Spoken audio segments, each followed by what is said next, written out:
In today's video, I'm going to teach you how to copy Figma prototypes without losing interactions. If you've ever copied a set of frames and noticed your prototype links or animations stopped working, you are not alone. Those interactions are tied to how Figma tracks relationships between frames.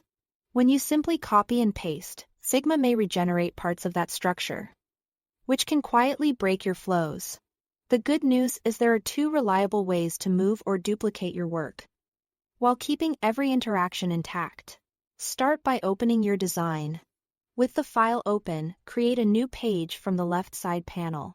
Pages in Figma act like separate workspaces within the same file, and they're perfect for organizing variations, versions, or handoff. Ready copies. Setting up a destination page first gives you a clean place to move things without rebuilding any connections later. Now, use the Move to Page method, which is the most reliable approach when you are reorganizing within the same file. Select all the screens you want to move frames, overlays, and any supporting elements, then right-click and choose Move to Page. Pick the page you just created.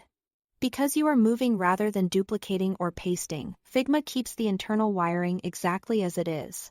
Your prototype links, animated transitions, and back navigation behaviors stay intact, since nothing is being recreated on a blank canvas. This is especially helpful when your flow has lots of branching or complex transitions that would be time-consuming to fix after the fact. If you want a full copy of everything without touching the original page, duplicate the entire page instead.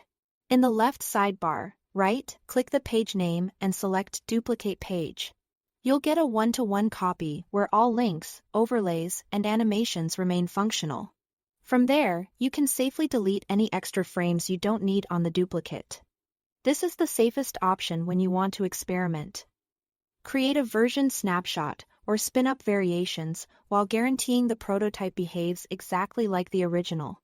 Both methods preserve interactions because Figma maintains the original relationships under the hood rather than trying to rebuild them. Thanks for watching.